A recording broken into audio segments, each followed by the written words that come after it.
começar então. Boa noite a todos que já estão presentes. Bem-vindos aí à nossa 13ª prosa vascular. Meu nome é Matheus, sou presidente da SBA-CVMG do biênio 2020-2021.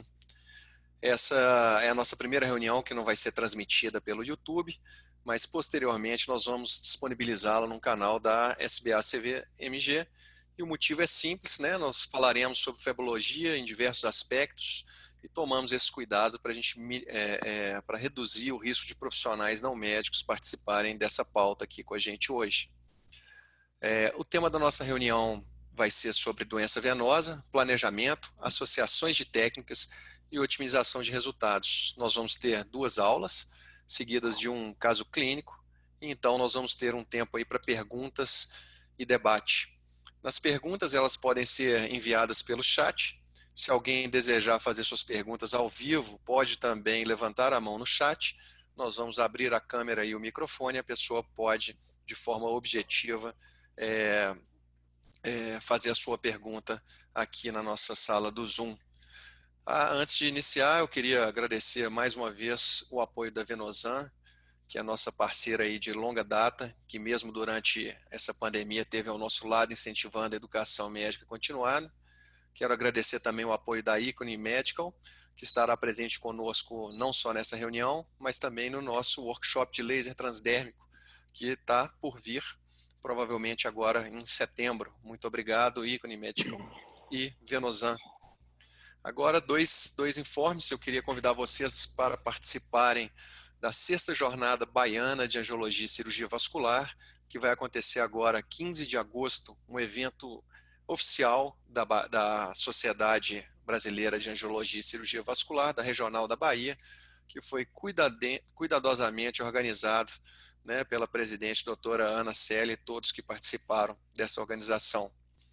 Por fim, vou compartilhar aqui com vocês a notícia do nosso Encontro Mineiro 2020.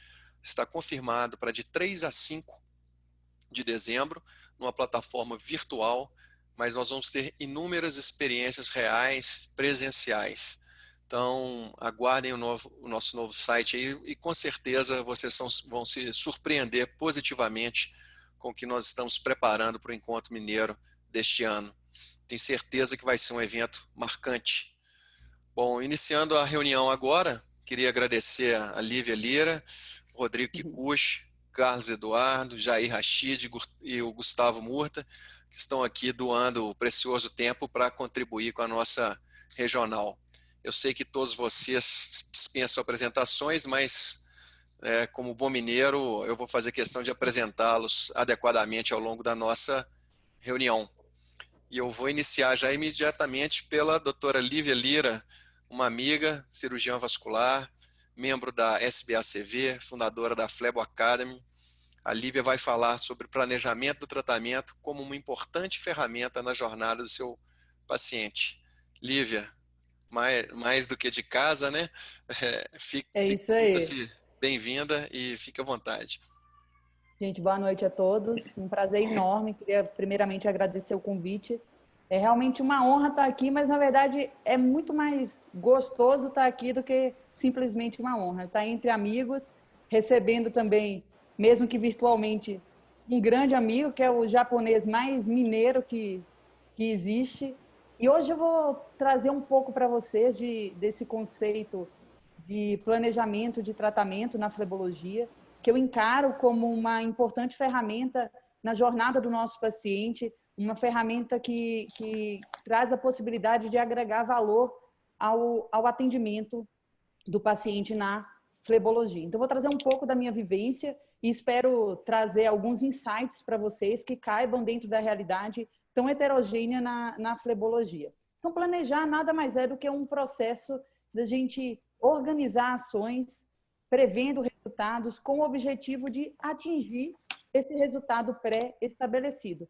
Planejar é algo comum no nosso dia a dia, nas diferentes áreas. E quando eu falo de planejar em flebologia, eu não estou inventando a roda. Muito menos porque dentro da cirurgia vascular, planejar é algo extremamente comum, como a gente faz no tratamento endovascular. E mesmo em outras áreas, como a cirurgia plástica, a dermatologia, a odontologia, formulários de planejamento são extremamente comuns. Então, esse formulário que eu vou apresentar para vocês nessa aula hoje, nada mais é do que uma jornada da roda que já foi inventada há muito tempo atrás e uma forma de sistematizar o atendimento do doente na flebologia. Então, traçar estratégias visando resultado. Que resultado? Um resultado focado, uma assistência focada no doente, naquilo que ele deseja. E na minha jornada de vivência da flebologia, eu digo que eu troquei a Unimed por paciência, o Cadu bem sabe disso, ele acompanhou ativamente a implementação do meu consultório na época, e eu recebi um belo de um vácuo. E eu falei assim, gente, tem que ter um paciente que queira ser atendido nesse formato de atendimento mais personalizado. E eu comecei a entender, isso aqui é uma visão pessoal que eu tive, eu até tenho a intenção de tornar isso, de fato, uma pesquisa e um artigo de qual que é o perfil do nosso paciente na flebologia. Eu entendi como um paciente frustrado, que julga que o problema vai e volta rápido, que não adianta tratar, que depois que opera tem que operar várias vezes, relatos semelhantes a esse na família, em busca de um resultado duradouro, com conforto, novas soluções, que é continuidade do tratamento. Era um paciente que se sentia sem dono e desinformado. E aí eu pensei, o que é que eu posso fazer para atender a esse público que eu imagino que existe? E aí, na literatura, existe algo que fala um pouco sobre isso. Pacientes que querem tratamentos rápidos, em poucas sessões, em poucas visitas, de preferência em visitas únicas. E se a gente pensa na cirurgia, na flebectomia, mesmo que associada à escleroterapia, o tratamento em si acaba não sendo em uma visita única. Eles não querem repouso, quer voltar ativo o mais rápido possível, de preferência sem internação e com anestesia local. A literatura mostra que a preferência do paciente vai, em 80% das vezes, a decisão dele vai depender do que o médico expõe. Mas a gente tem que ter a sensibilidade de entender quem está na nossa frente, o que o paciente deseja. E a gente tem alguns desafios. Primeiro, a grande heterogeneidade de lesões que a gente trata. São realmente casos distintos e de demandas distintas, seja de sintomas, seja estética. A percepção e o que o paciente quer como resultado é muito individual. E a gente tem ainda diferentes ferramentas que a gente tem que mesclar e ainda fazer o paciente entender o que a gente está propondo. Então, juntar isso tudo é, de fato, um desafio. E eu realmente bati muita cabeça para entender isso. E mais um desafio. O paciente quer um tratamento bom, barato e rápido. E isso é extremamente difícil, se não impossível. Mas quando a gente pensa em barato, a gente pode pensar no conceito de valor agregado, que é a percepção de preço que o paciente tem. Então, ele pode entender como barato algo que não necessariamente, do ponto de vista de preço, seja barato, mas a percepção ser distinta, de fato, agregar valor. E quando a gente pensa em agregar valor, eu sugiro para vocês que imaginem que o serviço é para você. Qual o tipo de serviço que você gosta de receber nas diferentes áreas da sua vida? E tente implementar isso dentro da sua rotina, para te trazer satisfação e satisfação para o seu paciente. E aqui eu vou trazer um conceito que não é novo, da jornada do cliente, mas aqui como a jornada do paciente. E essa jornada se inicia hoje em dia nas redes sociais e também no que falam ao seu respeito, à sua reputação no boca a boca. E isso acaba sendo uma via de retroalimentação. Mas é uma jornada complexa, que vai desde a marcação da consulta ao paciente ir embora, mas nessa aula eu vou focar no momento que o paciente entra na consulta até o momento que você entrega o planejamento de tratamento. E eu espero que ele entre na sua consulta no horário correto, porque aí você já vai estar agregando valor à jornada do seu paciente. E nesse processo de consultar e entregar um planejamento de tratamento, a gente vai ter um cuidado imenso em aliar expectativas e realidade do paciente. A odontologia é uma área que estuda bastante essa questão de planejamento de tratamento, porque eles fazem muito isso, e eu tenho lido bastante sobre o assunto. E dessa publicação aqui, do arquivo em odontologia, é da UFMG esse estudo, ele faz uma comparação de situações em que tanto o médico quanto o dentista, o odontologista, ele está satisfeito, o paciente está satisfeito, situação que o paciente está insatisfeito e o dentista está satisfeito, enfim. ele mescla essas diversas situações. E resumindo, satisfação como algo extremamente complexo, mas ele fala que o paciente, em geral, fica satisfeito quando ele tem a sua necessidade sentida, aquilo que ele foi buscar, entendido pelo profissional e atendido pelo profissional. Ele fica mais satisfeito ainda quando, além da necessidade sentida por ele, é entendida e atendida, quando o profissional consegue mostrar outras necessidades que o profissional observou com seu conhecimento técnico e conseguiu explicitar aquilo e fazê-lo entender e aceitar. E quando ele se sente acolhido. A satisfação do profissional, ela é máxima quando ele planeja e executa aquilo que ele julga ser o melhor, baseado no respaldo científico, na experiência dele, e também aumenta mais ainda quando ele vê o seu paciente satisfeito. Então, esse é o ciclo perfeito da satisfação. E a gente corre um grande risco quando aplica o denominado clínica do sujeito, que é você fazer aquilo que o paciente diz querer fazer, simplesmente para não perder o paciente. E nessa publicação aqui ele mostra que isso aconteceu mais em redes privadas e ele supõe que por medo de perder o paciente. E essa não é uma situação incomum na nossa prática. Isso foi uma frase que eu coloquei aqui para ilustrar, mas o paciente fala, não, eu só quero uma aplicaçãozinha mesmo. E por medo de perder o paciente, o médico vai lá e faz. Isso a gente tem um alto risco de insatisfação a longo prazo. E o que mais? Quando a gente pensa na satisfação do paciente, ela vai estar muito nesse conceito de shared decision making, é uma decisão compartilhada. A base do sharing decision making é o paciente entender o problema dele. Então, educar o paciente, mas mais do que isso, você motivar na consulta o paciente a falar sobre o porquê que ele traz aquilo. E aqui eu trago algumas perguntas que podem ser feitas, que não tem absolutamente nada técnico, mas que eu fui entendendo que essas perguntas, quando feitas e, de fato, ouvidas e entendidas e aprendida a informação para a sua decisão e condução da consulta, é extremamente importante. Você entender o que seu paciente imagina que vai ser feito e o que ele quer com o tratamento é extremamente importante. E muitas vezes a gente supõe que o paciente não quer pagar, que o paciente não quer fazer um tratamento mais completo, e a gente perde a oportunidade de entender o que o paciente quer. Então, eduque e informe seu paciente. Eu desenho para o paciente uma explicação que às vezes eu demorava 20, 30 minutos para fazer durante a consulta, hoje eu demoro 5 minutos. E quando eu fazia de um jeito bem complexo e não objetivo, o paciente muitas vezes nem entendia o que é que eu queria dizer. Então, assim, esse cenário que eu desenhei aqui é a minha realidade. Então, começa a entender qual que é a realidade de vocês, ou qual é a realidade futura que vocês desejam, para que você consiga começar a entender melhor o seu paciente. Então, desenhe o cenário de expectativas e possibilidades do paciente, antes mesmo do exame físico, para você direcionar as suas decisões. Porque as suas decisões baseadas em evidência vai ser com as evidências científicas que a gente tem, que na nossa área, na flebologia, existe muita controvérsia, o julgamento clínico que você faz, a sua experiência também e as preferências do seu paciente. E aí o paciente vai ser examinado nessa jornada que a gente julgou aqui. E quando a gente fala demais para o paciente, os vasinhos são a ponta do iceberg, de fato são, a literatura mostra isso, o nosso exame físico tem que ser coerente com esse discurso, porque o paciente de varizes, da flebologia, está cada vez mais educado. Então, se você tem esse conhecimento, o seu paciente tem esse conhecimento, na hora que você avalia o paciente e vai propor, você fala assim, eu vou fazer só uma escleroterapia e vamos ver, você está dando um tiro no escuro e você está confundindo o seu paciente. E muito provavelmente nesse momento você tem uma ruptura do processo de confiança e empatia que está sendo construído. Portanto, no seu exame físico, faça um exame com um fleboscópio. Se tiver realidade aumentada, com a realidade aumentada.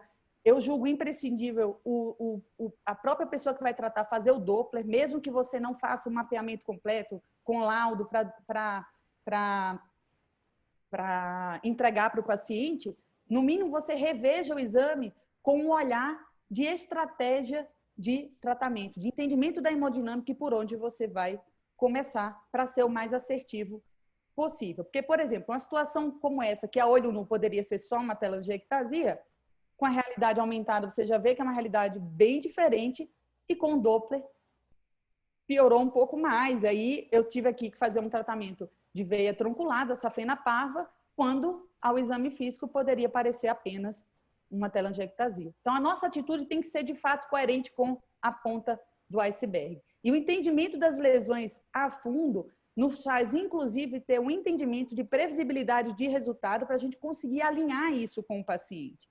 E no momento de documentação fotográfica, é extremamente importante que a gente alinhe quais são as lesões que mais incomodam o paciente, as possibilidades de hipercromia, o que a gente espera de resposta e também a complexidade do caso dele. E muitas vezes trazer para o paciente que a necessidade sentida por ele é diferente da observada por nós. E aí trazer um entendimento para ele de que o que vai ser proposto é diferente do que ele imaginou que seria proposto. Mas na hora que a gente educa, ele aceita essa nova realidade. E a documentação fotográfica, mais do que um instrumento de objetividade de resultado, de defesa, inclusive quando a gente pode sofrer um processo, por exemplo, é também um objeto de satisfação, tanto para o paciente quanto nosso. Da gente, de fato, ver de forma objetiva o bom trabalho que a gente fez. E aí, depois que a gente examinou, imaginou o que vai ser feito, e na hora do exame físico, o que eu faço é algo semelhante a isso daqui. Eu simulei um formulário de cartografia comum, mas eu anoto detalhes do que eu vou fazer. Em seguida, eu entrego um formulário de forma bem objetiva para o paciente do que eu proponho para ele, dentro do que ele buscou. Tem paciente que vem aqui com uma queixa estética e com uma demanda de resultado muito grande, e outros que querem uma melhora que, quando pergunta, de 50%, por exemplo. Então, assim, o entendimento do que o paciente quer nos faz julgar o que propor para aquele paciente inicialmente. Eu sempre ponho qual é a etapa que o paciente está fazendo naquele momento e o número total de sessões. E aqui eu coloquei o número total de visitas em vermelho, porque hoje em dia eu tento o máximo possível diminuir o número de visitas. Então, as primeiras visitas, em geral, são maiores e vão para diminuir a quantidade de vezes que o paciente vem. E quando eu pus o símbolozinho, desculpa, vou voltar aqui, a jornada do paciente com o coronavírus aqui no centro, é porque essa jornada do paciente realmente teve que ser revista por uma imposição de uma situação mundial. E a gente vai continuar tendo que rever isso daí. Eu tenho uma forma objetiva de mostrar para o paciente sobre os valores que ele está pagando. Eu acho que isso facilita a gente ter um entendimento, o paciente ter um entendimento do que ele está comprando. E eu divido em uma etapa de ataque, que ela pode ser funcional ou estética. Por exemplo, um paciente que tem uma insuficiência de safena e varicosidades calibrosas, eu inicio o tratamento dela por essas lesões mais complexas e, em seguida, eu proponho uma etapa estética. Quando eu inicio com a proposta de uma etapa estética, eu inicio com o mínimo para entregar um resultado e, em seguida, a gente pode evoluir para uma etapa de refinamento, mas, em geral, a gente já vai para uma etapa de manutenção que vai variar aí de 1, 2, 3 anos, a depender da demanda do paciente. Eu mantenho esses registros de tratamento no meu prontuário eletrônico, porque eu acho que é uma forma mais objetiva de eu descrever o que foi feito, ao invés de fazer de forma descritiva. Eu escrevo onde que eu fiz espuma, qual foi a concentração, onde eu drenei, qual o parâmetro de laser que eu utilizei. E aí, por fim, eu trouxe de forma bem concentrada e direcionada essa etapa da jornada, da consulta à entrega do plano de tratamento, mas o restante da jornada é extremamente importante para que você agregue valor a todos os detalhes do seu atendimento e assim consiga vencer de forma mais fácil aquele desafio do bom, barato e rápido. Acho que quando a gente consegue ter todo esse alinhamento com o paciente, é mais fácil a gente ter um melhor encaixe e conexão do que é valor e do que é preço. Esses são meus contatos. O mais fácil de falar comigo é o Instagram. Então, estou aberta às dúvidas. Ao final, pelo que eu entendi, né, meu presidente? Bom, Lívia, muito obrigado pela aula. brilhante. Essa questão do planejamento, a forma como você fala, realmente é muito bacana. Se o Jair Richard, eu vou deixar para você fazer o debate no final das 3 Ok. apresentações, e aí a gente concentra e já emenda nas perguntas aqui do chat. Combinado? Bom, Combinado, Matheus. então agora eu gostaria de chamar o Dr. Rodrigo Kikuchi, que é um cirurgião vascular, também membro da SBACV, diretor do Instituto de Excelência Vascular, professor da Residência de Cirurgia Vascular da Santa Casa de São Paulo, e Rodrigo Kikuchi, que é um grande amigo nosso aqui da sociedade e está sempre presente conosco. Então, uma pessoa muito bem-quista e bem-vinda, né? Rodrigo, pode compartilhar sua tela conosco para falar sobre abordagens minimamente invasivas, suas associações. Que expectativas podemos ter? Muito obrigado pela presença. Fica à vontade. Perfeito. Obrigado, Matheus. Obrigado aí, pessoal todo da SBACV Minas Gerais. Acho que vocês já estão vendo a minha tela, né? Sim. Perfeito. Então, vamos lá. Bom, pessoal, obrigado aí. Acho que hoje, como tudo a gente tem feito à noite, quem quiser aí pega um vinho, pega uma cerveja, enfim, pega uma pipoca. Vamos seguir em frente a partir disso. E hoje eu vou comentar com vocês algumas abordagens, principalmente o que me foi pedido é algumas associações e o tipo de expectativa que a gente pode ter diante a isso, ok? Bom, todo mundo sabe a dificuldade que é tratar essas veinhas, tanto é que quando a gente fala que outros profissionais vão entrar na nossa área, fala, poxa, vão entrar, mas será que eles realmente sabem fazer? Por isso que a grande verdade é que eu não me preocupo com esse tipo de concorrência, porque vocês sabem, vocês são angiologistas, são cirurgiões vasculares, sabem o quanto que é difícil tratar esses vasinhos e quanto que é complicado você expor isso ao paciente. E quando a gente falar de tratamento de pequenos vasos, o problema é ainda maior, porque você precisa de resultado, e precisa de resultado bom. E aí está a grande complicação.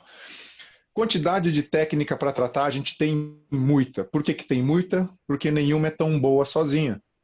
E a nossa pergunta é, poxa, qual casamento vai funcionar? A gente não sabe nem isso na vida, como é que a gente vai saber ali nesse monte de técnica disponível? Então eu vou comentar com vocês, a gente tem aqui uns 15 minutinhos, eu vou comentar duas principalmente, laser escleroterapia e espuma com laser. Mas lembrem-se vocês que ainda mais nos dias de hoje, tá, a gente tem muitos outros casamentos. Então pode ser radiofrequência esclero, criosclero, que na verdade já é uma química com uma térmica, no caso frio, você associar técnicas microcirúrgicas com escleroterapia e por aí a gente vai. Isso sem falar nas técnicas combinadas para tratar safena. Então aí a gente tem outras formas de casamentos. Então os casamentos hoje são muitos. E além disso, os casamentos podem ser ainda maiores hoje em dia. Tá certo? Porque é uma realidade do nosso dia a dia. Então, por exemplo, a gente pode ter a terapia compressiva junto. Então, não são só 2, o casamento é de 3. Tá? E isso é algo que a gente faz o tempo todo. E vou mais além. Hoje em dia, os casamentos são de 4, de 5, de 6 e por aí vai. Tá? A gente tem que entender, na realidade, que as técnicas combinadas não necessariamente vão ser de 2.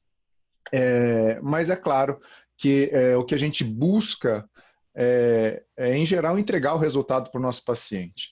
Porque se vocês forem fazer a medicina unicamente baseada em evidência, podem procurar o que vocês quiserem. Não tem trabalhos comparativos entre associações de técnica, um tipo e outro. Tá? Não tem.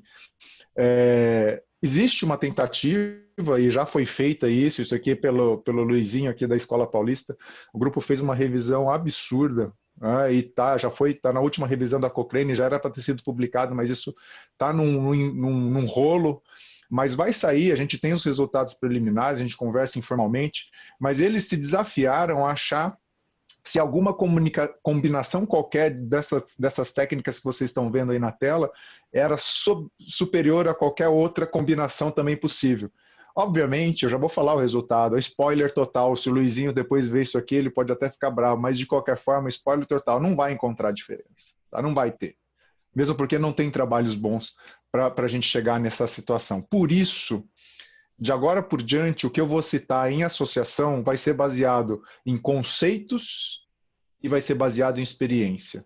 Ponto final. Eu não vou conseguir provar através de ciência para vocês, mas eu vou tentar passar conceitos. Quando você faz laser transdérmico associa esclerolíquida, você quer uma somatória de dano físico e químico, para ao final diminuir a quantidade de esclerosante, tratar lesões que isoladamente não se trataria e, obviamente, entregar uma resposta mais rápida, que faz parte de uma exigência da nossa sociedade atualmente. Tá?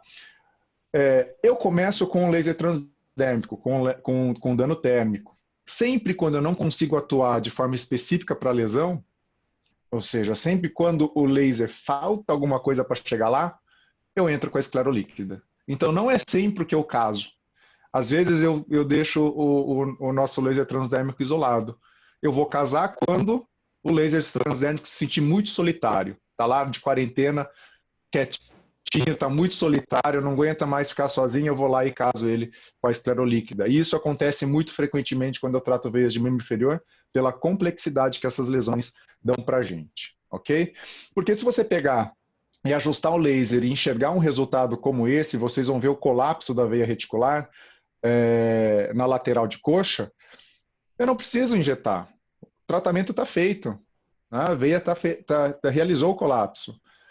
Acontece que para você chegar nesse ponto, duas coisas. Primeiro, tem que entender de forma significativa o que essa luz está fazendo ali na sua lesão, ou como elas funcionam.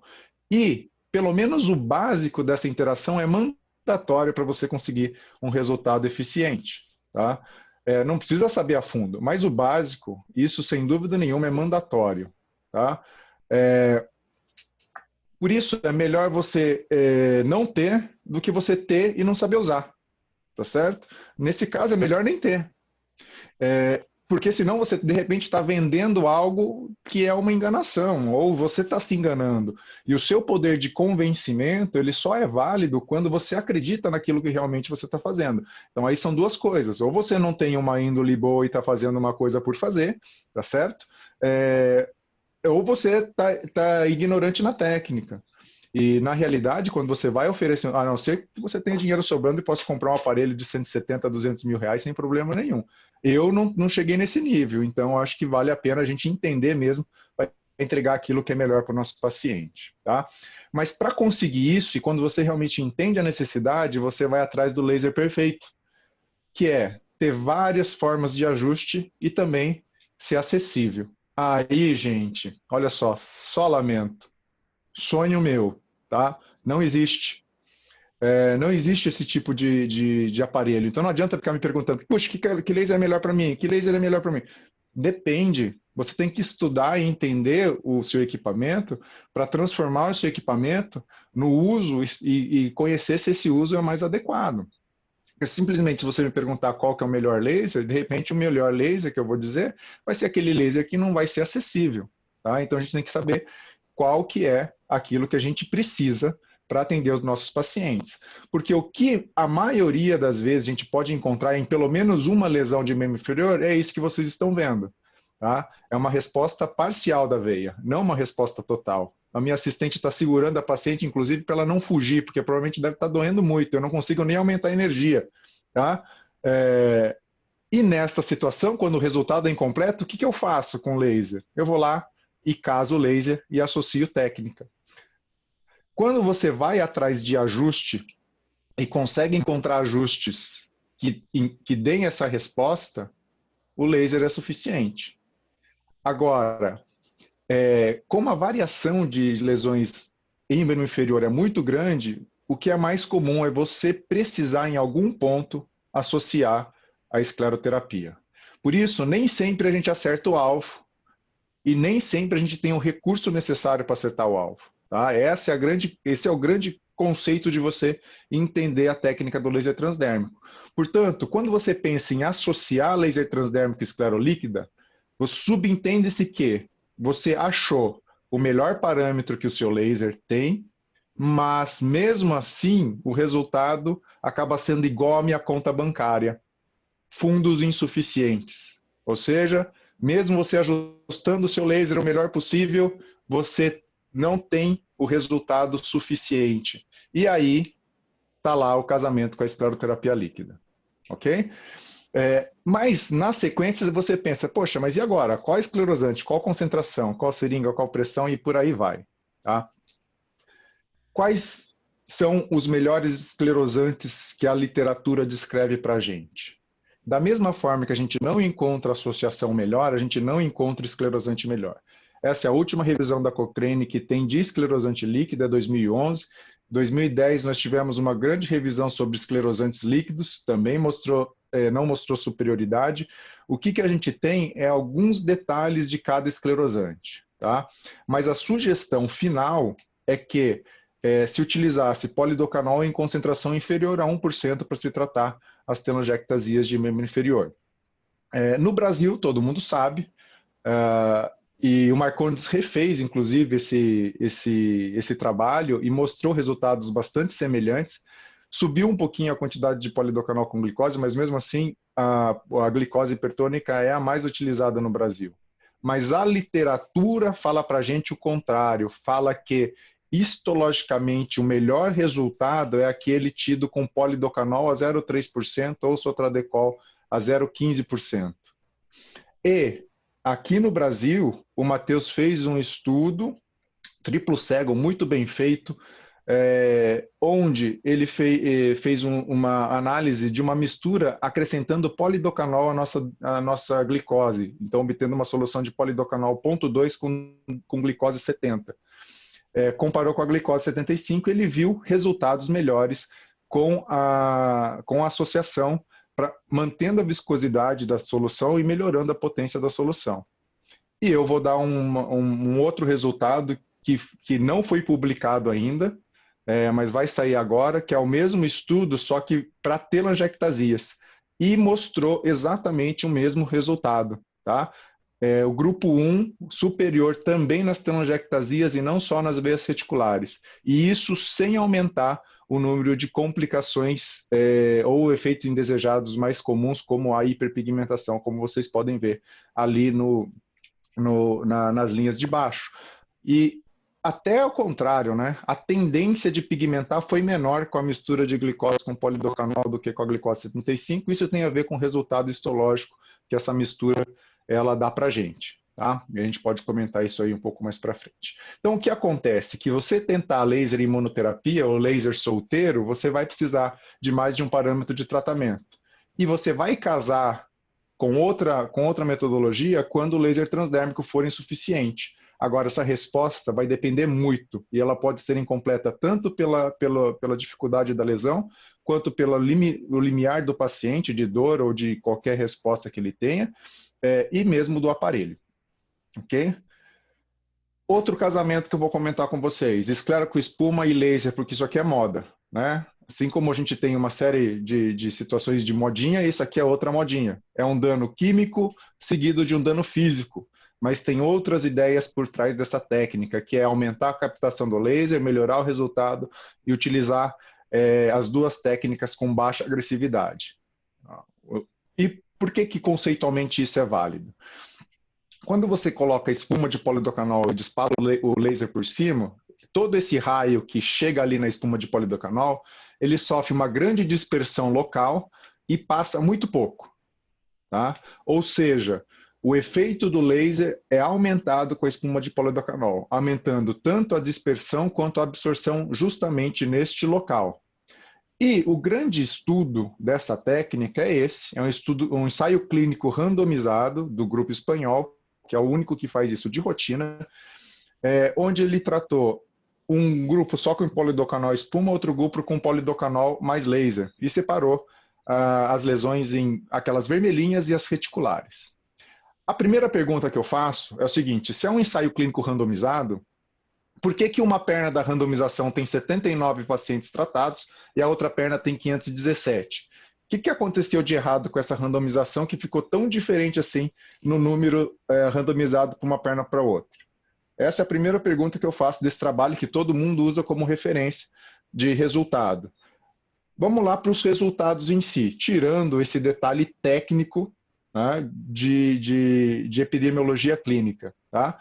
Resultado: muito superior para a técnica de laser de espuma e depois o laser por cima, clareando acima de 80% em todas as classes de lesões. E esse resultado se mantendo no segundo e no terceiro ano.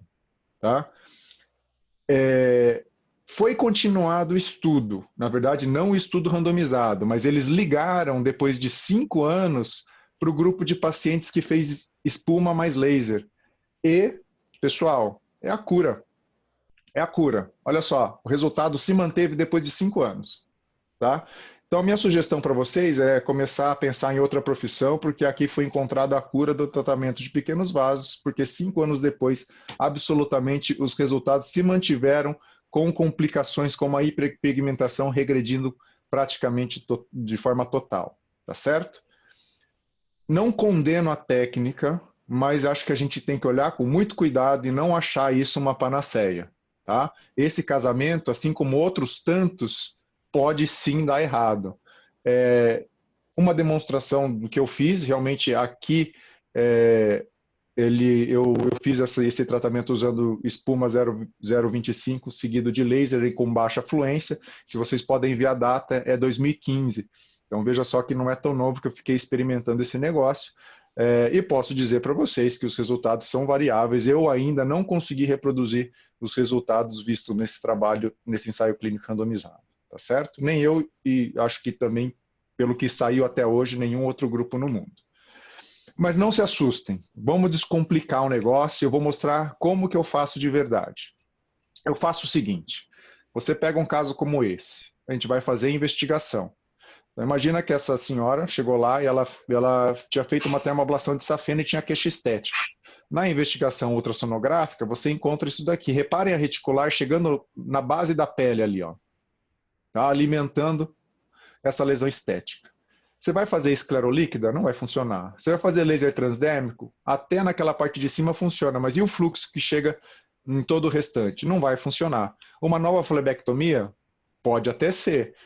Mas uma paciente que submeteu a um procedimento mais invasivo há 14 meses, talvez ela vai entrar naquela situação de estou desanimada porque tem que fazer de novo. A Lívia acabou de falar isso pra gente. O que eu fiz? Associei o que eu podia para entregar o melhor resultado para esta paciente em particular. Fiz escleroterapia com polidocanol 1% espuma, funcionando no ponto mais baixo dessa veia reticular, ou seja, lá no meio do subcutâneo. E na sequência associei laser transdérmico com escleroterapia líquida, porque eu não conseguia resposta absoluta só com laser transdérmico nas telangiectasias de superfície. Esse é o resultado 45 dias após esta sessão única. Só para vocês lembrarem como que ela estava 45 dias antes. Ok? Então, é possível sim assumir riscos com responsabilidade. Tá? Precisa disso tudo? Não, não precisa, mas precisa de uma estratégia para você decidir como que você vai associar. E essa estratégia, eu trouxe um exemplo. Eu não vou falar ponto a ponto aqui o que o colega, que é um cirurgião plástico, inclusive, que faz escleroterapia, decidiu dentro do algoritmo dele. Mas o que envolve aqui? Envolve decisão sobre calibre, sobre sintomas, sobre algum exame complementar e buscando a fonte do refluxo. Tá?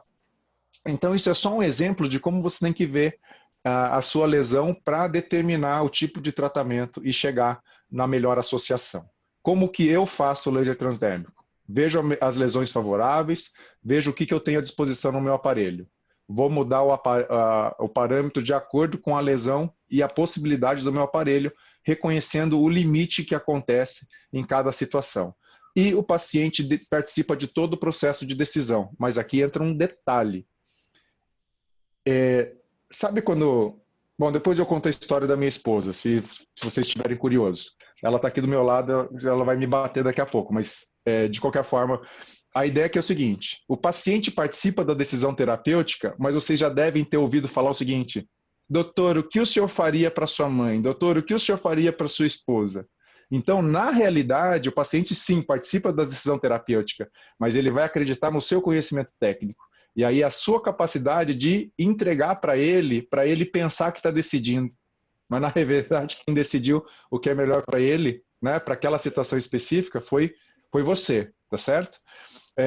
E eu não tenho nenhum pudor em associar técnica conforme for necessário. E aí, eu vou associar primeiramente, depois do laser, a esclerolíquida. A minha solução predileta é a glicose 67,5 com polidocanol a 0,3%. Expliquei por conta que é por conta do resultado histológico. E eu uso livre da espuma de polidocanol em qual tipo de situação? Naquela onde as veias são mais profundas, eu preciso tratar a fonte, utilizando 1% para reticulares profundas e perfurantes. A maioria das reticulares eu vou usar 0,5 e algumas reticulares menores eu vou usar 0,25. E até em telangiectasias refratárias, como sugere até o consenso, embora isso seja um procedimento mais arriscado em relação a complicações. Tá? As técnicas combinadas tendem a ter um resultado superior, não vou afirmar, tá? Mas eu acredito que sim. Agora, protocolo, gente, forget, não existe. Tá? Entre o que eu falei para vocês, não há claramente uma escala de o que é melhor. E certamente qualquer tratamento clínico adjuvante ajuda a melhorar tanto o sintoma quanto a percepção de valor do tratamento. Então, se atentem a essa situação. E para isso, você tem que manter a mente aberta e aceitar o que é novo, mas não aceitar e aplicar. Aceitar e fazer a leitura do que aquilo realmente é importante. Tá? A grande realidade é que as frustrações acabam sendo o resultado de você não manejar corretamente as expectativas. Ok? Estamos aí à disposição de vocês. Fiquem à vontade de me contactar depois. Estou parando o compartilhamento para o nosso amigo Cadu seguir em frente. Obrigado, Kikuchi. Muito obrigado pela aula. E pensa numa turma curiosa, a turma de Minas, né? Então tem um caso aí que vai ter que chegar na hora do debate para todo mundo aqui. Gente, vou apresentar o Cadu, Carlos Eduardo, nosso colega cirurgião vascular, junto com a Lívia, compõe aí a nossa diretoria de comunicação da SBA CVMG. E o Cadu trouxe um caso clínico aqui para poder ilustrar essa questão de associação de técnicas. Cadu, fica à vontade. Bom, Matheus, obrigado. Parabéns, Kikuchi, parabéns, Lívia. É sempre um prazer estar participando perto de vocês, viu? Eu escuto muito o que vocês falam porque me engrandece demais. Obrigado, pessoal. Eu vou compartilhar a tela aqui.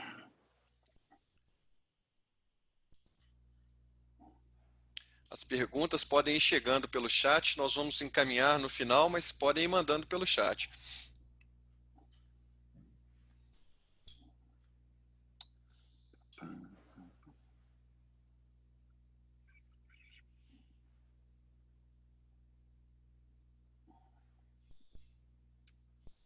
Só ver aqui.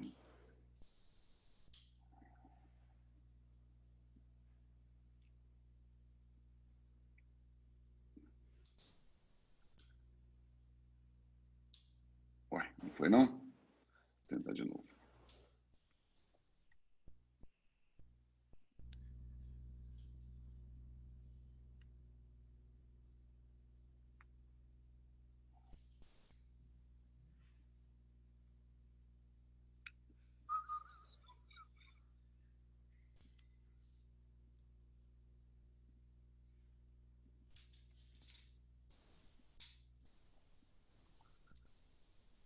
Apareceu, Matheus? Não, Ainda né? não. Vai compartilhar a tela aqui. Me autorizou a compartilhar a tela já? Você está clicando aí embaixo no compartilhar a tela e está aparecendo as Sim. suas opções? Ah, agora achei aqui, apareceu. Muito bem. Pronto. Certinho? Certíssimo. Então, bom, vamos lá. Nós vamos falar sobre associação de técnicas e, mais uma vez, é um prazer estar aqui com vocês, pessoal. Bom, essa paciente nossa é uma paciente de 48 anos. Ela foi atendida no dia 19 de setembro de 2018. Ela tinha uma queixa que eu acho que é a mais comum dos consultórios, que é o desconforto visual, tá? Não tinha dor, não tinha sensação de peso na perna, não tinha nada, era só realmente desconforto visual. Tinha um duplex normal, a gente também faz um ultrassom de todas as nossas pacientes no consultório. Tinha umas varizes de capoplito que eram maiores que 2 milímetros e de passada ela tinha uma cirurgia bariátrica. E o que ela queria era assim, doutor, se tivesse jeito de não operar, eu queria não operar, não ir para o hospital. Essa era um pedido da paciente. E essa aí eram as veias dela, tá vendo? Ela tinha essa veia mais grossinha, do lado direito, uma calibrosa, 2 a 3 milímetros, em cada pito direito. Na esquerda ela tinha uma bem parecida também, com as telangiectasias em volta. Quais seriam as opções de tratamento? A gente poderia fazer flebectomia, laser, espuma de polidocanol, glicose, ou então associar técnicas. O que nós fizemos? Como o Gusto falou, apesar de ser uma proposta da moda, eu faço o polidocanol com espuma de polidocanol com laser desde 2014, para varizes reticulares e varizes a partir de 2, 3 milímetros. Porque o resultado realmente me deixa muito satisfeito, deixa os pacientes satisfeitos também, sem querer comparar com cirurgia. Então, foi feito isso, técnica mista, espuma de polidocanol a 0,5%, 3 ml, seguido de laser transderme. Tá? A ponteira foi de 6 milímetros na época, o pulso era de 40 milissegundos e a energia entre 60 e 80. O que determinava essa energia? É de acordo com o desconforto da paciente. Se ela se sentisse bem com 80, eu manteria 80. Se ela começa a ter desconforto, eu vou diminuindo essa energia para o procedimento, para ela não fugir, né, como diz o amigo Kikuchi. Bom, como é que é o passo a passo da técnica? Né? Não tem muito segredo. A paciente deitada na reticular que vai ser tratada, na variz que vai ser tratada. Eu também desenho com lápis branco, porque na hora que você joga a espuma, essa veia desaparece. Então, você tem que saber o trajeto que ela está passando para você fazer o laser por cima. Fez o laser, você coloca um curativo compressivo, coloca um curativo excêntrico, né? E depois coloca uma meia compressiva por cima. Vocês podem ver que na mesma sessão, na foto da direita, a gente já começou a fazer o tratamento de telangiectasias com escleroterapia combinado com laser transdérmico também, que já vai adiantando o processo da paciente. Qual é a expectativa de resultado? Né? Sempre a gente fica preocupado se vai resolver e que problema é que pode vir a acontecer. No caso dela, teve um resultado muito bom. Ela foi atendida no dia 19, o procedimento foi no dia 21/9, e o retorno dela foi no dia 15 de outubro, já com uma resolução muito boa, e depois o aspecto no último dia de tratamento, mantendo o resultado. Tá? O que é a ideia disso aí? A gente discutir se é que precisa da gente levar todos os pacientes para o hospital, a gente precisa fazer safena no hospital, precisa fazer pequenas flebectomias no hospital, submeter paciente a uma raquianestesia, uma peridural. Será que isso é necessário com esse tanto de recurso que a gente tem hoje? Será que a gente não está super indicando? Essa que era a ideia do caso. Obrigado. Obrigado você, Cadu. Bacana o caso, parabéns pelo resultado e obrigado por compartilhar aqui na nossa prosa vascular. Eu vou passar a palavra para o nosso amigo de Sete Lagoas, Dr. Jair Richard, nosso colega mineiro, que desenvolve um excelente trabalho aqui perto de Belo Horizonte. Ele é cirurgião vascular, membro titular da SBACV, mestre em ciências cirúrgicas e coordenador da equipe de cirurgia vascular do Hospital Municipal de Sete Lagoas. Jair, obrigado pela presença e fica à vontade para comentar sobre as 3 apresentações, da forma que você achar melhor. Bem-vindo. Muito bem-vindo, muito obrigado, Gustavo. Boa noite a todos. Grande satisfação, honrosa participação aí com todos. Agradecer Matheus, agradecer o Gustavo pelo convite. Excelente palestra dos 3, não tem o que falar. Acho que a Lívia é fantástica, como sempre, né? Nossa colega está aí próxima a Sete Lagoas. O Kikuchi, nosso grande professor, estamos aí juntos sempre, participando de vários cursos com a equipe Elas. O Cadu, já tivemos a oportunidade de conhecer em Belo Horizonte, que é um excelente trabalho ali no Nova Lima. A gente sempre tem pacientes em comuns. Eu acho assim, a Lívia, eu adorei, eu acho assim, a gente tem esse planejamento, a gente tem que basear sim no nosso planejamento. Essa visão disruptiva que você teve em relação, como você falou, sair lá daquele convênio, daquela Unimed, daquele paciente e trazer isso muito sustentado, muito firme, com resultados, buscando expectativa, explicando. Isso sim, acho que a gente tem que buscar, eu tento fazer isso aqui. Eu inspiro muito em relação ao seu trabalho, eu acho interessantíssimo. Eu também gosto de sempre trocar informações com o paciente, desenho, explico, eu acho isso a melhor forma de entendimento do processo. essa decisão compartilhada é fantástico. Concordo com o que o Curso está aumentando um pouquinho, que realmente no final a gente tem um poder de decisão, mas eu acho que os pacientes têm que entender o que é ser feito e não simplesmente naquela primeira consulta falar assim, eu faço aquela aplicaçãozinha, deita aí, já vou fazer, e aí ela sai satisfeitíssima do consultório, tirei meu vasinho, fiz 5 furinhos, paguei baratinho e realmente se frustra dali 6 meses, e aí a gente escuta sempre aí, doutor, não adianta nada, volta tudo, e nunca vou ter problema, o problema é meu, a minha veia não tem jeito, e isso fica essa frustração enorme. Eu acho que essa visão que você colocou é muito interessante, a gente tem que batalhar isso, para tirar esse mito que não resolve. Resolve sim, é uma doença crônica, a gente entende, a gente está aquela lá, eu gosto muito da palavra da Aline Lamarck, que coloca ela na esteira rolante, é aquela esteira que a gente coloca, é que a gente tem que tirar daquela esteira e voltar ela para trás. Eu acho isso muito interessante, parabéns, eu acho que você está com um belíssimo trabalho e a gente tenta inspirar sempre em vocês que estão com essa perspectiva. O Kikuchi, sem palavras, eu acho fantástico as palestras dele, eu acho que joga muito aí a teoria na técnica, eu acho que a gente tem que buscar isso mesmo, a gente tem que buscar embasamento científico, sim, mas também a gente buscar a nossa vivência pessoal, buscando otimização. Igual vocês três falaram, não tem tratamento melhor. Eu acho que a gente tem que buscar essa otimização, buscar esse resultado, lógico, dentro do parametrização científica, sim. Né? Eu coloco, depois queria gostar de perguntar a ele, essa cirurgia versus laser espuma. O Cadu colocou um caso muito interessante, que é aquele caso dessa paciente que você citou. Eu acho que ainda mais com o Covid agora, a gente já vem trazendo esses procedimentos. No 7 de agosto eu faço isso de rotina, há uns 5, 6 anos atrás eu já comecei a avaliar isso, trazer essas microcirurgias para dentro da clínica, nível 2. A gente tem aqui uma estrutura um pouco melhor e a gente consegue tirar esses pacientes do bloco cirúrgico, viu, Cadu?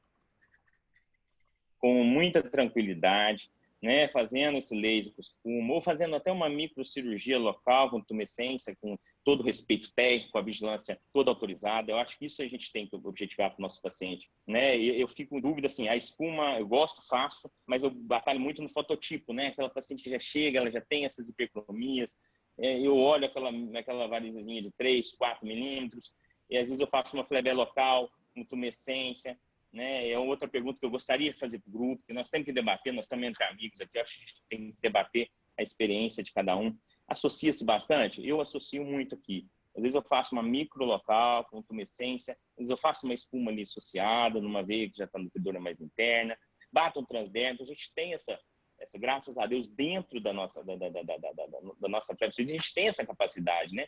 A gente tem o nosso transdérmico na mão, a gente tem o nosso endolaser na mão, a gente tem as nossas espumas que são fáceis, então a gente pode otimizar isso sim, buscando um resultado. Essa é a pergunta que eu gostaria de fazer para o grupo, são pessoas experientes, assim, dentro de uma safena, vocês otimizam safena dermoablação, já faz uma espuma associada, isso eu estou falando com anestesia local na clínica, já consegue bater um transdérmico, já otimizar esse tempo ali daquela paciente, ou a gente faz por etapas? Isso eu gostaria de fazer, eu não sei se no grupo, nos participantes teria essa pergunta, mas eu gostaria de ver com o grupo com essa experiência toda. E eu acho assim, acho fantástico, a flebologia realmente eu adoro e a gente faz isso de rotina, né? Falei isso com o Gustavo estou aqui, agradeço muito ao convite de participar, trazer a nossa experiência, a gente está próximo a Belo Horizonte, tenho vocês como referência quando preciso, sim, né? Mas assim, eu gostaria de ver a opinião de vocês sobre esse tema. E para amenizar, eu acho que cada palestra que a gente participa com esse grupo é só crescimento que a gente vai tendo e visões diferentes. Eu acho que isso é que agrega a flebologia não só de Minas Gerais, mas como o Brasil todo. Muito obrigado pela participação. Bom, eu posso falar que Jair, o que eu faço assim, geralmente quando tem casos mais extensos, ele acaba fazendo uma flebectomia extensa e às vezes não dá anestesia local. Então vamos para o caso que você citou. É muito comum eu começar, às vezes, e determinar a lesão que vai responder mesmo sem o procedimento mais invasivo e o procedimento invasivo fica muito pequeno, né? A gente encaixa na anestesia local. Se tiver que fazer espuma no mesmo momento, eu costumo fazer. Depende. Por que depende? Se for uma veia extremamente calibrosa, e eu preciso, ao invés de flebectomia, porque seria a minha preferência, o paciente, a gente decidiu por algum motivo que vai ser espuma, eu geralmente vou esperar, tá? Acabei de fazer 2 semanas atrás e semana passada também com um residente no consultório, a gente fez uma troncular e na semana seguinte a veia estava praticamente 70%, diminuiu 70% do seu tamanho pela mensuração que a gente fez. Então aí eu resolvo esperar. Mas eu costumo atuar assim numa situação de anestesia local com todas as técnicas possíveis que eu tiver à disposição. Eu concordo com o Picucci. Pode, por favor, Lívia. Você primeiro. Não, vou fechar. Tá bom. Então tá. Eu trato realmente, eu faço tratamento hoje só com espuma e laser, ou então safinas com endolaser. Eu não faço mais flebectomia nível hospitalar, só algumas pequenininhas no consultório quando precisa. Quando eu trato safena, eu faço escleroterapia com laser só na perna contralateral. Que acaba que ali você está esperando o resultado da safena, ver o que ela está nutrindo, o que ela pode melhorar, então eu espero para fazer no retorno da paciente. Agora, na perna contralateral, se a paciente já estiver disposta, né, a continuar o tratamento, na perna contralateral a gente faz a escleroterapia sim, sem problema. Eu vou colocar o meu ponto de vista o seguinte. Tem uma coisa que, quando você for planejar, você tem que pensar, que é a sua habilidade e o seu tempo de conseguir fazer isso. Então, antes, eu fazia menos coisas em um determinado espaço de tempo. Então, acabava que o tratamento do paciente era um tempo maior. Com o tempo, eu fui reduzindo isso. Então, meu tempo ficou otimizado e o do paciente também. Caso eu precise tratar uma veia troncular, se houver uma tributária que não for muito calibrosa, eu já faço a flebectomia no mesmo tempo.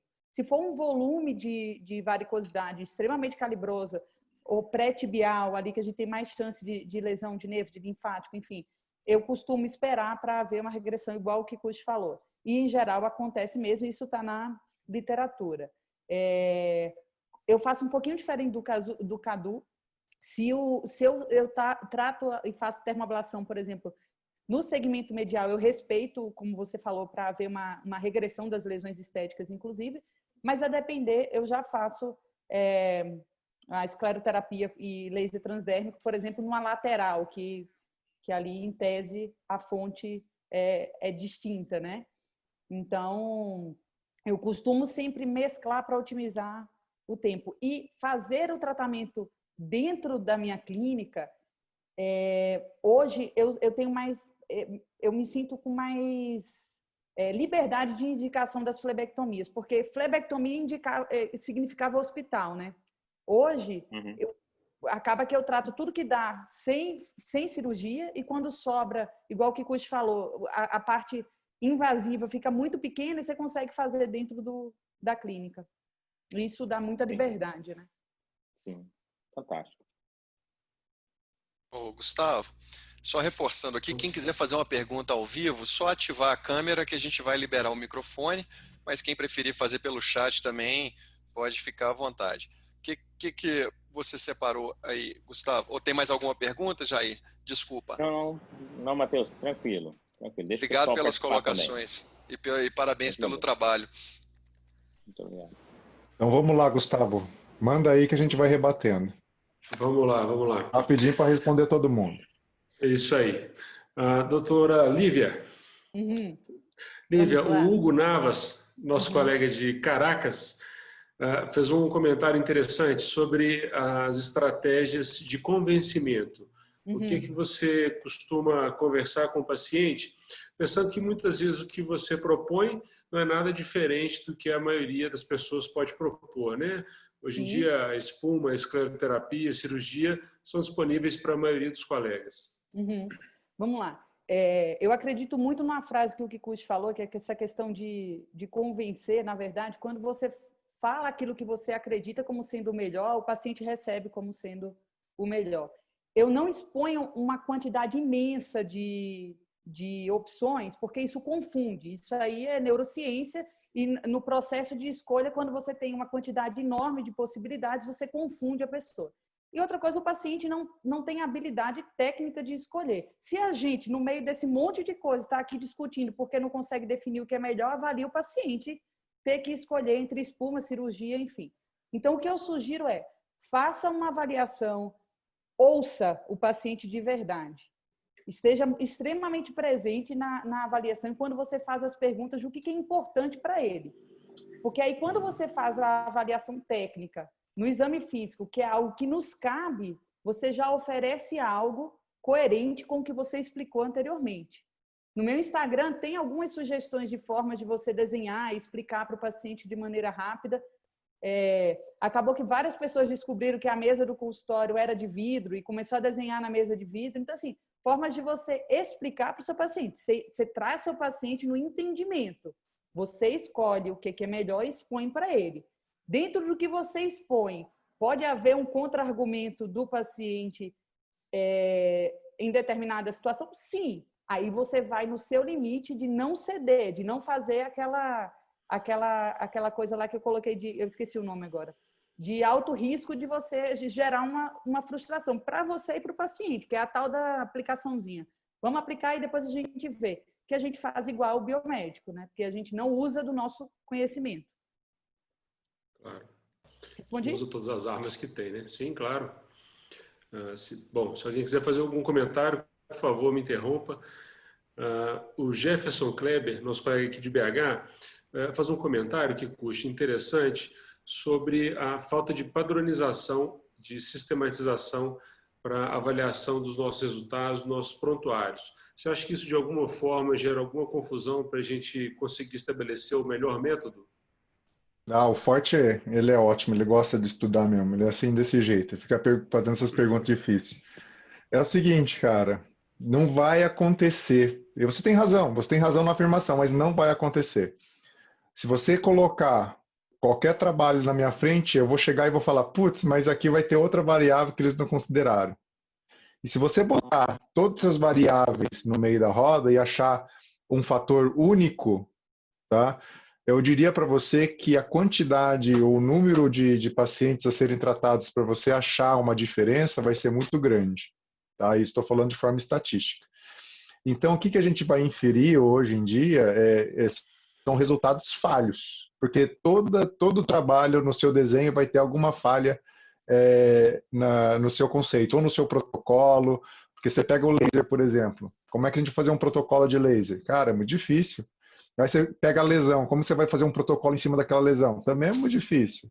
Aí você vai falar, não, são as telangiectasias. Aí eu vou falar, tá bom, mas qual que é a etiopatogenia dessa telangiectasia? Ela era o quê? Era uma microfístula, ela era derivada de uma reticular, era da onde? Então, realmente é muito difícil. Mas ele tem razão. Aí que está a beleza da medicina, né? E aí que está a beleza do que a gente faz. Acho que é tentar compilar o máximo de dados possíveis, mas aí incorporar a individualidade da atuação de cada um e do paciente. Legal. A Giulia Vendramini pergunta para você, Kikuchi, no tratamento do matching, se você também vê espaço para uma terapia combinada, qual que é a sua experiência no matching? Júlio, eu vou falar rápido porque o matching tem muita coisa, tá? Mas aí o matching é muito complicado, porque assim, você tem que entender de onde que ele vem. Ele pode ser devido a uma alteração hemodinâmica local, pode ser uma resposta inflamatória exacerbada, e aí tem duas classificações de matching. Como que você vai atuar? Certamente você vai acabar usando técnicas associadas, ou ele vai se resolver sozinho. Então, a minha primeira sugestão para você é esperar, independente do tipo que você tem, e depois atuar. Se você conseguir identificar que esse matching resultante é uma alteração hemodinâmica, essa alteração hemodinâmica ficou sustentada naquela área, aí você vai intervir provavelmente com técnicas combinadas. No caso de um matching onde você tem uma resposta inflamatória exacerbada temporária, ele vai se regredir sozinho. E mesmo quando você tem um reequilíbrio hemodinâmico, ele também com o tempo melhora. Então eu sempre falo que um matching, o ideal é esperar um pouquinho.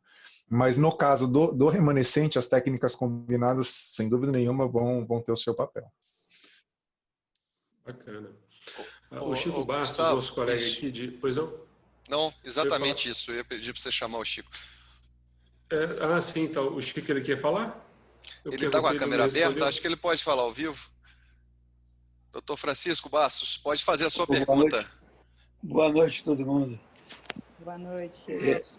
Eu queria só ponderar sobre esse assunto, principalmente que o Kikuchi falou, sobre associação de técnicas. Na verdade, eu eu inventei uma história até da sopa de pedra. É uma história complicada, mas tornou uma fábula. E, na verdade, é o seguinte, hoje, o que nós encontramos é uma cirurgia associada com espuma, o laser associado com espuma, a radiofrequência com espuma, até a cola, uma novidade mais recente, o pessoal, o próprio Mark Whitley, da Inglaterra, está associando espuma. Ele não faz a cola exclusiva mais, sempre associado com espuma. Até o Monedero, meu grande herói das varizes pélvicas, ele agora faz a técnica do sanduíche, que é espuma, espuma para variz pélvica. Então, eu comecei a desconfiar que a espuma sozinha poderia funcionar em todos esses casos, ou não. É uma coisa que nós vamos ter que trabalhar sobre isso. Eu posso te responder, Francisco. A espuma funciona em todos. Isoladamente, se você tiver que falar a espuma é a que vai funcionar em todas, tá? Não tenho dúvida. Ela vai funcionar fechando a safena, ela vai funcionar ali nas varizes pélvicas, ela vai funcionar nas reticulares e vai funcionar também até nas telangiectasias, seja na forma de espuma ou na quase espuma, né? Porque quando você injeta em agulha mais fina, ela muda a estrutura. A questão é onde que ela seria melhor ou seria insubstituível, tá? Que a espuma, sem dúvida nenhuma, ela cabe em tudo, ela cabe em tudo. Então, assim, se eu tivesse que escolher uma técnica única, você tem uma técnica só para tratar tudo que for de veia. Escleroterapia com espuma, não tenho dúvida. É aquela que mais vai conseguir tratar as lesões. Agora, eu concordo com você e afirmo mais ainda, porque a minha experiência é uma experiência respeitável, você sabe disso, e eu fiz uma opção pela espuma, que era uma opção que não tinha o charme do laser, não tinha o charme da radiofrequência, mas como professor, eu sempre acompanhei todas as técnicas paralelas. E, por dedicar exclusivamente a espuma, acabei adquirindo uma experiência que poucos têm, porque durante muito tempo eu só fiz espuma. E ela funciona. Na minha prática, quem trabalhou comigo viu como ela funciona bem. Então, mas eu acho que esse é o ponto, né? E aí também, né, doutor Francisco, a gente não pode unicamente depender da aquisição de experiência. Por isso que, por exemplo, uma espuma numa veia de grande calibre, talvez a melhor opção não seja um stripping convencional ou seja mesmo uma termoablação, enfim. Esse que é o ponto, acho que, da ideia das técnicas, né? Realmente, mas não posso discordar de que isoladamente a espuma é a única que cabe em tudo. Tá? Entretanto, o professor Albino teve aqui um congresso aqui em Belo Horizonte e ele realmente fez uma comparação. Ele fez um balanço das técnicas comparando espuma, laser, radiofrequência, e a conclusão final que ele chegou é o seguinte, que todas as técnicas são operador dependente. É claro que se você é muito bom em laser, a melhor opção para o seu paciente é laser. Mas sempre você tem que considerar que todas as outras técnicas podem fazer alguma coisa pelo paciente. Sem dúvida. Operador dependente. Sem dúvida. Obrigado, Chico, pela participação. Chico Bassi realmente tem uma experiência impressionante na escleroterapia com espuma. O Aloysio Ribeiro, Kikuchi, nosso colega de Corvelo, está perguntando sobre os parâmetros da associação de laser com espuma. 80 de fluência e 40 no tempo não seria uns parâmetros muito altos? A gente não conseguiria reduzir esses parâmetros? Provavelmente ele está falando no spot size de 6, né? A gente não vai chegar, geralmente não precisa chegar a 80 de fluência. Quando você usa o conceito da escleroterapia com espuma, né? Você pode ficar lá, mas isso, de novo, vai depender do seu aparelho. No caso de vários aparelhos aqui, o mínimo no spot size de 6 vai ser 40 joules por centímetro quadrado. O que realmente conceitualmente é válido. Você usar 40, 50 joules por centímetro quadrado já seria suficiente no spot size de 6. O grande detalhe da técnica da espuma é o seguinte: ao contrário de quando você usa o laser isolado, você não tem a necessidade de usar necessariamente o melhor spot size para aquela lesão. Porque onde a espuma tiver, o laser vai ficar. Ele vai sofrer dispersão naquele local. Essa é a grande vantagem dessa associação técnica, né? Bacana. Cadu, a Maísa fez uma colocação interessante aqui sobre o Fitzpatrick do paciente, os casos de Fitz mais altos, 4 ou 5, se você faria espuma também, ou se nesse perfil de paciente, o que você poderia mudar na sua técnica? Cadu caiu? Cadu, o microfone está ligado? Se não tiver, Não, Paulinha. tem que ligar o microfone. Desligaram meu microfone aqui, Gustavo. Tava mudo. Eu acho que eu estava falando bobagem, por isso que desligaram. Não, Cadu não.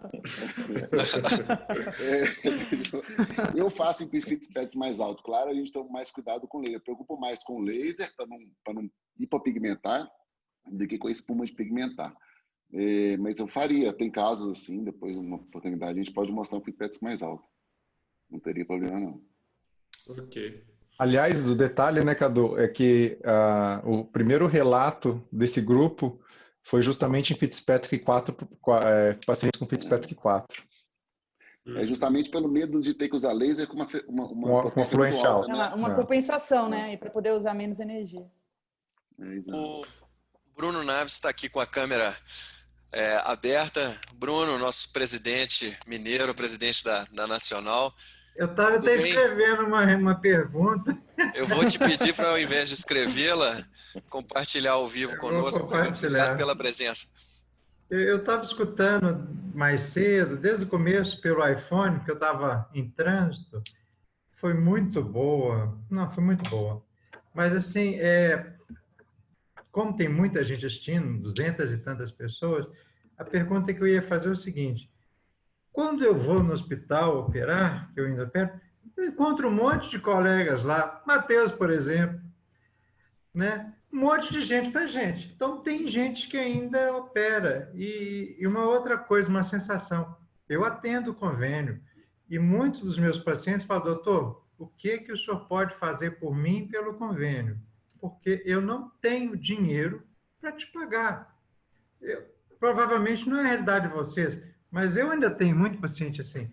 Então, assim, eu vi muito falar de laser, tudo isso que eu faço quando o meu paciente tem condições de me pagar.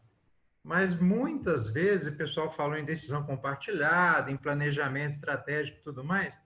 Bacana isso. Mas, assim, eu não sei como é que é o segmento de vocês, mas o país que eu estou vivendo no momento é um país pobre, sofrido, e a pessoa que tem convênio, ela vai tentar fazer o que ela puder pelo convênio, e só aquilo que não é possível, no caso, por exemplo, das telangiectasias, depois que a gente já resolveu o problema do refluxo dela, é que ela vai conseguir, com muita dificuldade, pagar. Tá certo que tem segmentos e segmentos. Então, tem segmento, tem gente que só quer comprar carro Mercedes, comprar BMW, mas eu estou falando em termos gerais, porque tem muita gente nova escutando e fica parecendo que tem muito paciente particular por aí. E não sei, assim, eu se posso tem falar? tanto, não. Claro, eu estou só colocando, Líbia, porque toda vez que eu vou em hospital, eu encontro com um monte de... Claro, não, e eu concordo com o senhor, eu não discordo. Ou seja, e eu olho também no catálogo da Unimed, está cheio de colega cooperado. E vejo as estatísticas da Unimed, tem mais de 1.000 cirurgias, 1.386 cirurgias de varizes por mês. Então, ainda se opera, né? E por convênio. Agora, meu sonho, sinceramente, depois de 40 anos de profissão, eu tenho uma clientela muito boa, eu agradeço a Deus todos os dias quando eu chego no consultório. Quem viu minha live sabe disso. Eu chego rezando e saio agradecendo, todos os dias, todos os dias. Mas, assim, não é fácil. Então, era esse comentário que eu queria falar um pouco sobre a realidade que eu enxergo. Não, eu acho fantástico o seu ponto de vista e eu concordo, inclusive, estava anotado aqui nas minhas observações que é um ponto. Quando se escolhe fazer um caminho como esse que eu tô colocando, por exemplo, não é um caminho fácil. Não. Um segundo ponto é que eu não atendo só paciente classe A. O meu perfil de paciente realmente é o paciente frustrado que talvez não foi atendido de maneira adequada. Não atendo os pacientes do senhor, certamente. E um outro ponto é o seguinte, não, de verdade, mas não é esse o ponto. Na verdade, e uma outra questão é, quando o senhor fala assim de cirurgias no hospital, existem duas questões. Uma, concordo, um paciente que tem uma vez que você se dispõe a ser credenciado do convênio, é uma escolha sua. E aí você tem que atender aquele paciente da maneira mais adequada possível. E o que pertence ao convênio é o não estético. Mas o que a gente vê na realidade é, por uma facilidade, muitas pessoas operando o que não pertence ao convênio. E dentro dessa realidade que eu vivo, que o Cadu vive e tantos outros, que custa, enfim, tantos outros, existe um outro ponto de utilização do convênio que é o reembolso médico, né? Também para a parte funcional, enfim. Então, existem saídas. Se dentro da realidade do senhor, acho fantástico. Se o senhor atende convênio, consegue entregar um excelente resultado e está satisfeito, está perfeito, não tem o que mudar. Eu falo muito isso, Lívia, porque se a gente fica só referenciando muito por cima, fica parecendo que só existe Mercedes e... Não mesmo. Não, então, assim, existe uma outra realidade. O Belo Horizonte, por exemplo, tem 1.200.046 pessoas que pertencem à Unimed. E essas pessoas, de alguma forma, elas pagam caro e elas querem, de alguma forma, usufruir do convênio. Então, se ela me procura e eu não fizer nada pelo convênio, ela vai no outro do convênio e vai falar assim, olha, eu vou fazer porque eu pago. Então, assim, eu atendo os meus pacientes com o maior zelo do mundo, com o maior amor do mundo, e procuro fazer a melhor cirurgia possível, dentro do que é possível. Perfeito. É uma porcaria que eu recebo do convênio, mas é uma proposta que eu tenho para mim, entendeu? Não tem jeito. São escolhas, não tem certo e errado. Agora, depois eu faço o resto do tratamento no meu consultório, eu uso laser, eu uso, enfim, escleroterapia, o que eu achar mais importante naquele momento e de acordo, é claro, com a disponibilidade financeira dos meus pacientes. Mas, assim, eu só pontuei isso porque, às vezes, a gente sai de uma aula brilhante. Vocês são brilhantes oradores, todos três. Então, assim, a gente sai falando, pô, eu tô mal.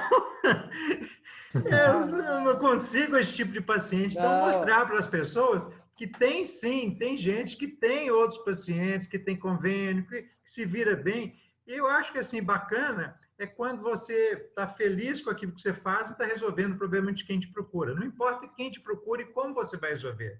O que vale é a felicidade, né? A felicidade compartilhada, a sua e a dele. Se a gente está conseguindo criar um momento de felicidade, satisfação entre o paciente, ele saiu de lá satisfeito, doutor, eu adorei o seu tratamento, adorei o hospital lá, a anestesia, sonhei com um monte de coisa, adorei Propofol, só tem Propofol de amostra para me dar, enfim.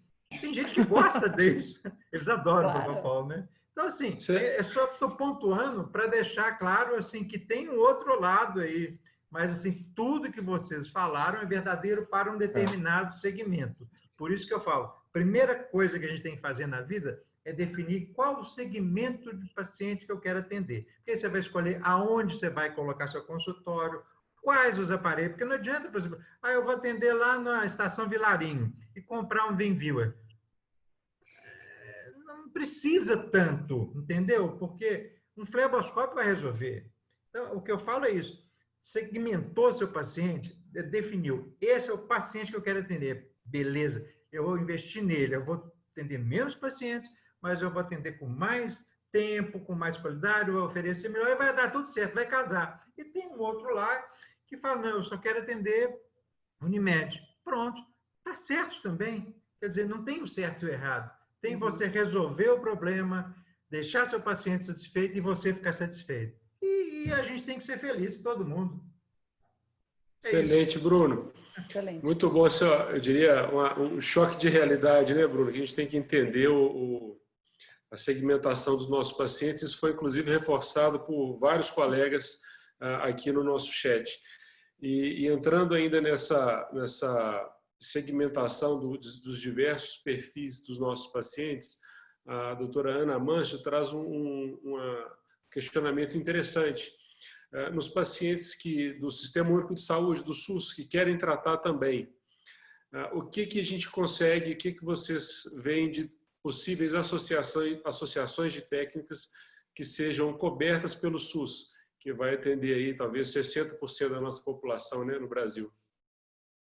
A única cobertura pelo SUS é a cirurgia de varizes e a escleroterapia com espuma. E aí eu vou falar uma série de outros detalhes técnicos que muita gente sabe. Assim, na escleroterapia com espuma, o código não cobre honorário médico, tá? Ele cobre só o pagamento hospitalar. Então, o honorário médico é uma negociação sua com o gestor. Ele não paga individualmente o honorário médico, tá? Então, aqueles 300 e pouco que está lá, não inclui o honorário médico, aquilo vai para o hospital. O que o gestor vai te pagar é um acordo seu com ele.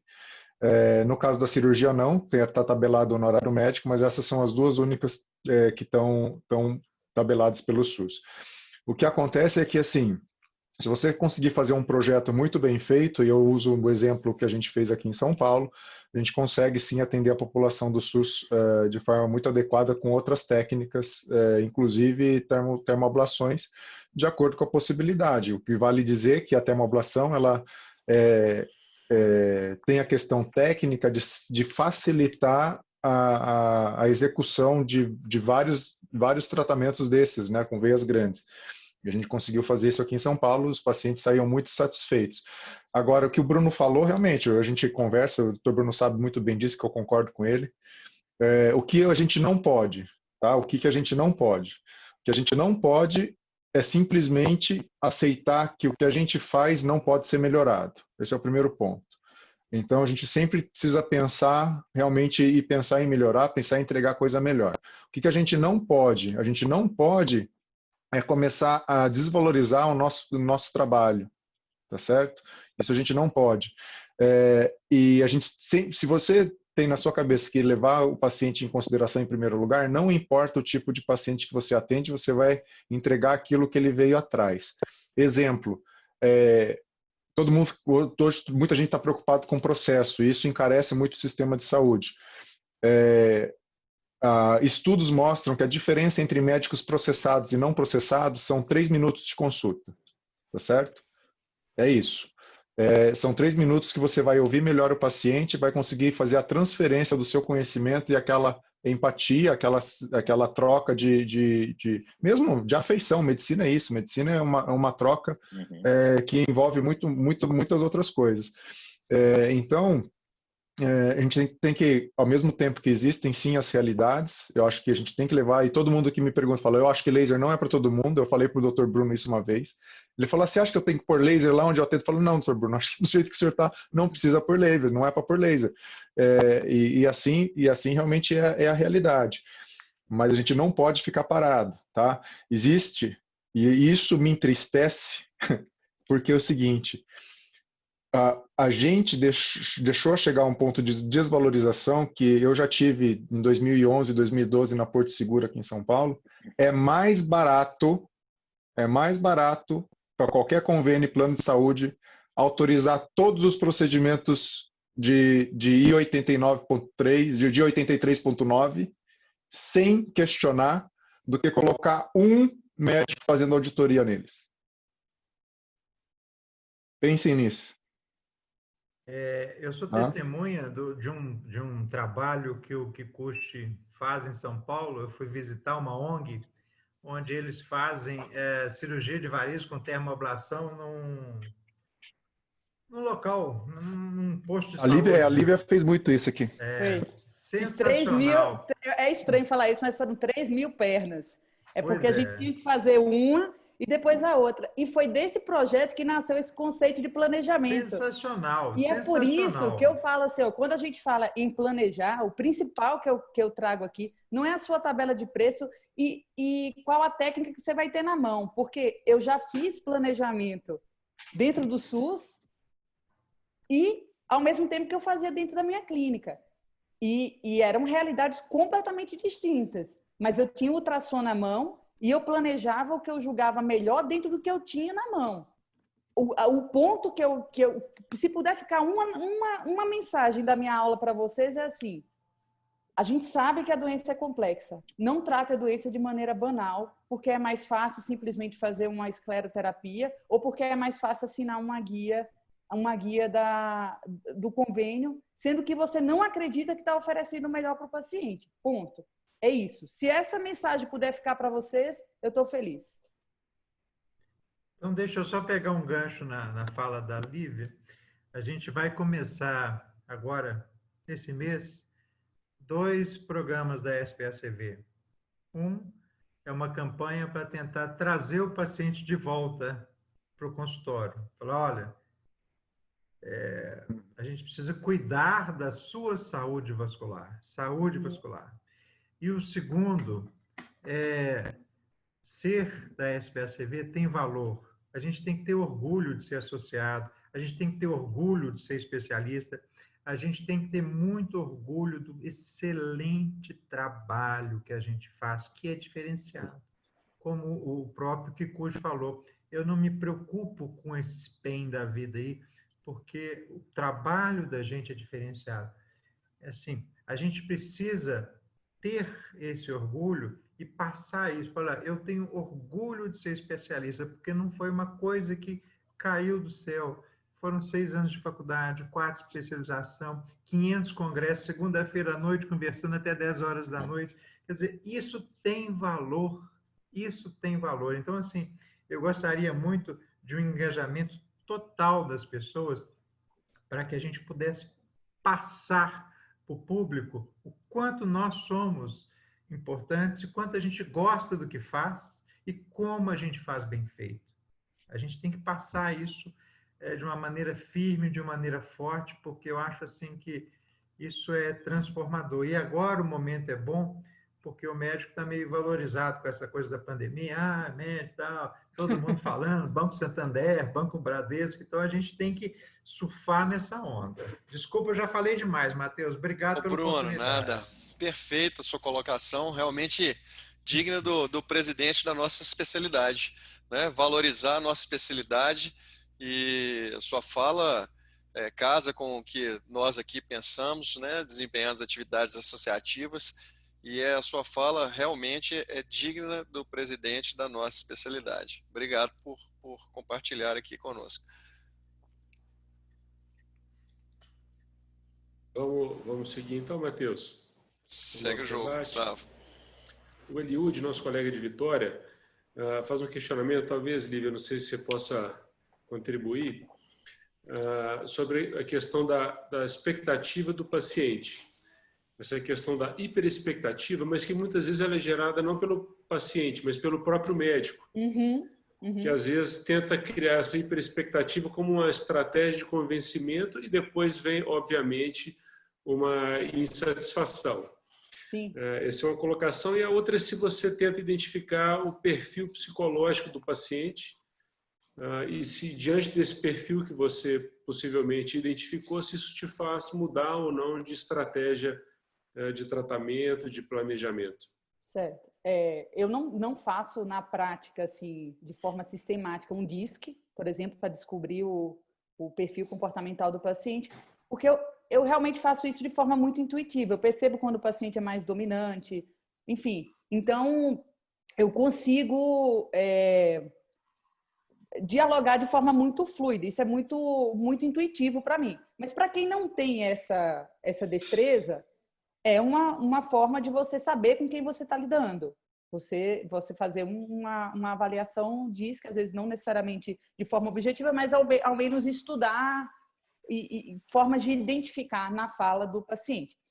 Em relação à expectativa do paciente, eu sou extremamente honesta na minha avaliação do que eu posso esperar como resposta. O meu comprometimento vai ser sempre de 100%, mas na hora de propor o tratamento, eu sou muito verdadeira. Por quê? Eu tenho que dar a oportunidade da pessoa querer ou não aquilo fazer sentido para ela ou não, dentro do que ela foi buscar. Entende? Então, às vezes, já aconteceu de paciente chegar para mim e querer que eu, caso extremamente difícil, daquelas vezes de reenchimento rápido, fininha, vermelhinha, e querer ouvir da minha boca que eu ia dar um resultado de 100%. Eu falei para ela, não tenho como te falar isso, eu vou te gerar uma outra frustração. Então, assim, eu sugiro você ser extremamente verdadeiro daquilo que você pode entregar, extremamente verdadeiro do que você supõe de complicação, como hipercromia, por exemplo, porque isso gera uma confiança, né, do seu paciente. Então, acho que a colocação é válida. Tem uma frase que eu falo para o paciente, falo, eu prefiro que você saia daqui decepcionada do que iludida. Exatamente. Saia daqui decepcionada com o que eu vou falar, mas não saia iludida com o que eu posso dizer. Eu acho que com essa frase do Kikuchi, na hora que o paciente ouve isso e ele opta por ir te escolher e você escolher abraçar o problema dele, vocês caminham juntos na solução aí do problema, que já não é fácil, né? Esse é o ponto. Legal, muito bom. Bom, pessoal, acho que nós conseguimos cobrir aí a maioria das perguntas, dos comentários. Queria agradecer a todos que participaram pelo chat. Acho que essa interação é um diferencial do Prosa. Muito obrigado, Kikuchi, Lívia, Cadu, Jair, Matheus. Segue então com a reunião. Joia. Beleza. Então, na verdade, eu só tenho agora que agradecer a presença de todos vocês. Lívia Lira, Rodrigo Kikuchi, Cadu, Jair Richard, Gustavo Murta e todos que participaram conosco aqui. Eu acho que as reuniões estão sendo bem produtivas, estão sendo informais e dando espaço cada vez mais para que as pessoas consigam interagir, que é o grande objetivo dessa reunião, é todo mundo crescer junto. Obrigado pela presença, gente, uma ótima semana e a nossa próxima Prosa Vascular vai ser no dia 24/8. Gustavo Oderich aceitou o nosso convite e vai estar aqui conversando conosco sobre casos complexos da aorta. Matheus, posso fazer só um convite? Com eu certeza. E o doutor Bruno estaremos juntos quarta-feira na Sociedade Alagoana, o Bom Filho a Casa Torna, né? Vou dividir aí na quarta-feira à noite, junto com o doutor Bruno, uma aula que aí eu vou colocar, eu acho que já está, inclusive, no meu Instagram lá, o linkzinho. A gente vai bater um papo, vamos continuar essa discussão, né, doutor Bruno? São 2 pontos de vista interessantes para a gente conseguir um caminho aí para a nossa especialidade. Perfeito, Lívia. Todos os eventos são muito bem-vindos aqui para serem divulgados. Estou aproveitando também, divulgar novamente aqui a 6ª Jornada Baiana de Angiologia e Cirurgia Vascular, 15/8. Amanhã, então, reunião da Sociedade de Alagoas e nós vamos fazer questão de compartilhar o link também no nosso grupo de sócios para que a gente consiga ter um grande alcance e várias pessoas poderem participar. Beleza. Muito obrigado, pessoal. Valeu, boa noite. Até a próxima. Gente. Boa noite. Tchau, tchau. Boa noite a todos. Tchau, boa noite.